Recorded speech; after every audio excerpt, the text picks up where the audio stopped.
ರಾಷ್ಟ್ರದ ರಾಜಧಾನಿ ನವದೆಹಲಿ. ನವದೆಹಲಿ ಸುಂದರವಾದ ನಗರ. ಅಲ್ಲಿ ದೆಹಲಿಗೆ ಎರಡು ಮುಖಗಳಿವೆ. ಒಂದು ಓಲ್ಡ್ ದೆಹಲಿ ಇದೆ, ಇನ್ನೊಂದು ನವದೆಹಲಿ ಇದೆ. ನವದೆಹಲಿ ಸುಂದರವಾದ ಪ್ರದೇಶ. ಅಲ್ಲೇ ಅದು ರಾಜಕೀಯ ಚಟುವಟಿಕೆಗಳ ತಾಣ, ಕೇಂದ್ರ. ಸೊ ಕಳೆದ 2 ದಿನಗಳಿಂದ ದೆಹಲಿ ಕರ್ನಾಟಕದ ರಾಜಕಾರಣದ ಅಂಗಳವಾಗಿ ಪರಿವರ್ತನೆ. ಕಾಂಗ್ರೆಸ್ ನಾಯಕರುಗಳು, ಶಾಸಕರುಗಳು ಎಲ್ಲರೂ ಕೂಡ ದೆಹಲಿಯಲ್ಲಿ ಬಂದಿದ್ದಾರೆ. ಕರ್ನಾಟಕ ಭವನ ಸಂಪೂರ್ಣವಾಗಿ ಯಾರು ಬಂದರೆ ಕೊಠಡಿನೇ ಇಲ್ಲವೇನೋ ಅನ್ನುವಷ್ಟರ ಮಟ್ಟಿಗೆ ತುಂಬಿಕೊಂಡಿದೆ.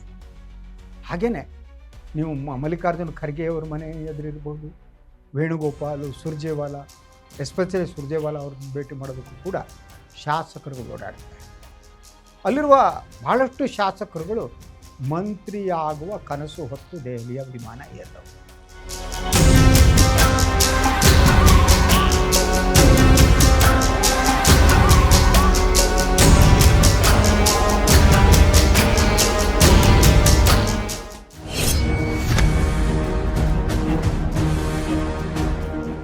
ಅವರಿಗೆ ಇರುವ ಸಮಸ್ಯೆ ಏನು ಅಂತಂದರೆ, ಈಗ 3 ಪಟ್ಟಿಗಳೇನಿವೆ, ಆ ಪಟ್ಟಿಯಲ್ಲಿ 3 ಪಟ್ಟಿಯಲ್ಲಿ ತಮ್ಮ ಹೆಸರು ಇದ್ದರೆ ಮಂತ್ರಿ ಆಗ್ಬೋದು. ಅದು ಯಾವುದೋ 1-2ರಲ್ಲಿ ಇಲ್ದಿದ್ರೆ ಏನು ಮಾಡೋದು ಅನ್ನೋ ಮಾತು. ಅದ್ರ ಜೊತೆಗೆ ಅವ್ರಿಗಿನ್ನೂ ಕ್ಲಾರಿಫೈ ಆಗದೆ ಇರೋದು ಏನು ಗೊತ್ತಾ, ಸಿದ್ದರಾಮಯ್ಯನವ್ರ ಮಾತು ನಡೆಯುತ್ತೋ, ಡಿ ಕೆ ಶಿವಕುಮಾರ್ ಅವ್ರ ಮಾತು ನಡೆಯುತ್ತೋ, ನಾವು ಯಾರ ಮೂಲಕ ಶಿಫಾರಸು ಮಾಡಿಸ್ಕೊಂಡು ಪಟ್ಟಿ ಒಳಗೆ ನುಸುಳ್ಕೊಂಡು ಮಂತ್ರಿ ಆಗ್ಬೋದು. ಯಾಕಂದರೆ ಇರೋದು 2 ವರ್ಷ. 2 ವರ್ಷದಲ್ಲಿ ಮಂತ್ರಿ ಆಗದಿದ್ರೆ ಭಾಳಷ್ಟು ಶಾಸಕರಿಗೆ ತೊಂದರೆ ಇದೆ. ಯಾಕೆಂದರೆ ಅವರು ಕಳೆದ ಚುನಾವಣೆ 23 ಚುನಾವಣೆ ಸಂದರ್ಭದಲ್ಲಿ ಅವರು ಇನ್ವೆಸ್ಟ್ ಮಾಡಿದ್ದಾರೆ ದುಡ್ಡು. ಆ ಇನ್ವೆಸ್ಟ್ ಮಾಡಿದ ದುಡ್ಡು ವಾಪಸ್ ತಗೋಬೇಕಾದ್ರೆ ಮಂತ್ರಿ ಆಗಬೇಕು. ಅಟ್ಲೀಸ್ಟ್ ಮಂತ್ರಿ ಆದರೆ ಕಮಿಷನ್ ಆದರೂ ಬರುತ್ತೆ, 20% 30% ಏನಿವೆ. ಫಸ್ಟ್ ಮಂತ್ರಿಮಂಡಲ ಸೇರ್ಕೋಬೇಕು. ಮಂತ್ರಿಮಂಡಲ ಸೇರ್ಕೊಂಡ್ಮೇಲೆ ಯಾವುದೋ ಪವರ್ಫುಲ್ ಖಾತೆ ಅಂದರೆ ದುಡ್ಡು ಜಾಸ್ತಿ ಬರುತ್ತೆ, ಕಾಸು ಹೊಡೆಯೋದಕ್ಕೆ ಅವಕಾಶ ಜಾಸ್ತಿ. ಅದು ಪವರ್ಫುಲ್ ಖಾತೆ ಅಂತ ಹೇಳ್ತಾರೆ, ಅದನ್ನು ತಗೋಬೇಕು. ಸೊ ಅದರಿಂದ ಅದಕ್ಕೆ ಹೈಕಮಾಂಡ್ ಕೃಪಾಶೀರ್ವಾದ ಬೇಕು. ಹಾಗೆಯೇ ಸಿದ್ದರಾಮಯ್ಯ ಮತ್ತು ಡಿ ಕೆ ಶಿವಕುಮಾರ್ ಅವರ ಕೃಪಾಶೀರ್ವಾದ ಕೂಡ ಬೇಕು. ಆದ್ದರಿಂದ ದೆಹಲಿಯಲ್ಲಿ ಬೀಡು ಬಿಟ್ಟಿರುವಂಥ ಶಾಸಕರು ಒಂದು ರೀತಿಯಲ್ಲಿ ದೆಹಲಿಯ ಪ್ರದಕ್ಷಿಣೆಯೇ ಮಾಡ್ತಿದ್ದಾರೆ.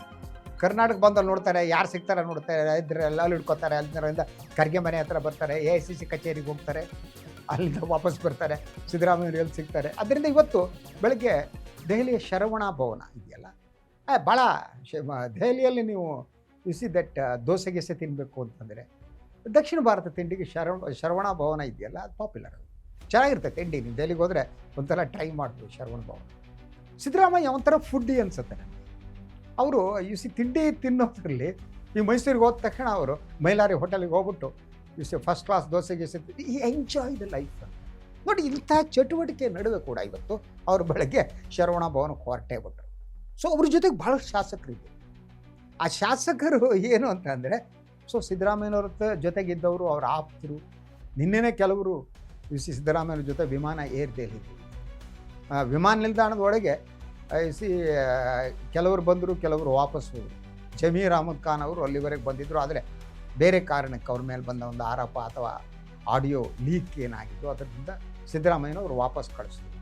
ಆದರೆ ಉಳಿದವರು ಭಾಳಷ್ಟು ಜನ ಬೆಳಗಿನಿಂದಲೇ ವಿಮಾನವನ್ನು ಏರಿದ್ರು. ಕೆಲವರು ಅವರ ಆಪ್ತರು ಸಿದ್ದರಾಮಯ್ಯನವ್ರ ಜೊತೆಗೆ ದಟ್ ಅವರ ಪುತ್ರ ಹಾಗೆಯೇ ಮಹದೇವಪ್ಪ ಇತ್ತು, ಅವ್ರ ಜೊತೆಗೆ ಹೋದರು.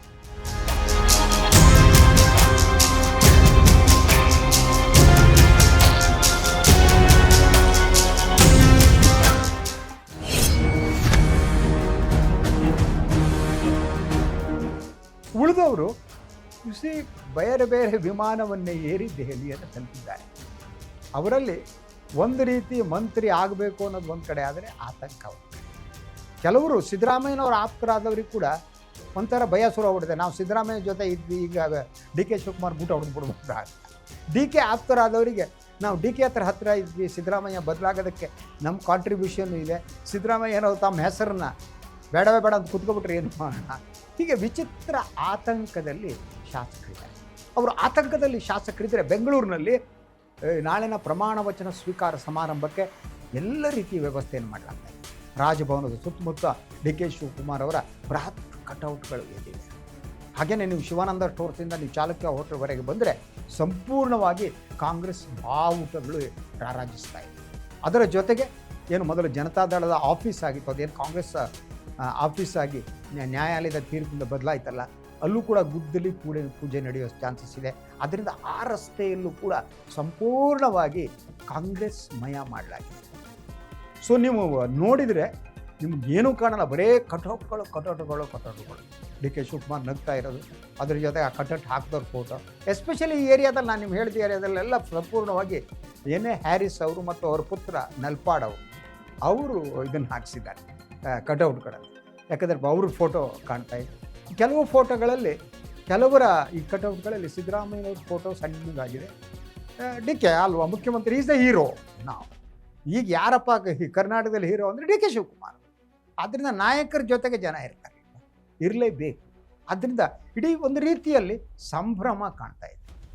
ನಾಳೆ ಈ ಸಂಭ್ರಮ ಏನಿದೆ, ಈ ಸಂಭ್ರಮ ಹೊಸ ಒಂದು ರಾಜಕೀಯ ಪರಿವರ್ತನೆಗೆ ಕಾರಣ ಆಗುತ್ತಾ? ಡಿ ಕೆ ಶಿವಕುಮಾರ್ ಅವರ ಯುಗ ಹೇಗಿರುತ್ತೆ? ಅದು ಕಾಂಗ್ರೆಸ್ನ ಮೂಲಭೂತ ಗುಣಧರ್ಮಗಳಿಗೆ, ತಾತ್ವಿಕತೆಗೆ ಹತ್ತಿರವಾಗಿರುತ್ತಾ ಅಥವಾ ಬದಲಾಗಿರುತ್ತಾ? ಹೀಗೆ ಹಲವು ಪ್ರಶ್ನೆಗಳಿವೆ.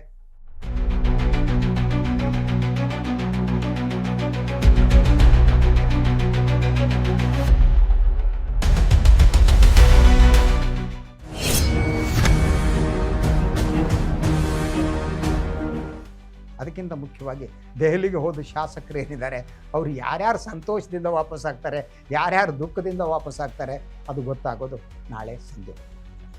ಇದು ಇವತ್ತಿನ ಮೆಗಾ ಫೋಕಸ್. ನಾಳೆ ಮತ್ತೆ ಹಾಜರಾಗ್ತೀನಿ ವಿಶೇಷ ಸುದ್ದಿ ಮತ್ತು ವಿಶ್ಲೇಷಣೆಯೊಂದಿಗೆ. ಅಲ್ಲಿವರೆಗೆ ಎಲ್ಲರಿಗೂ ಕೂಡ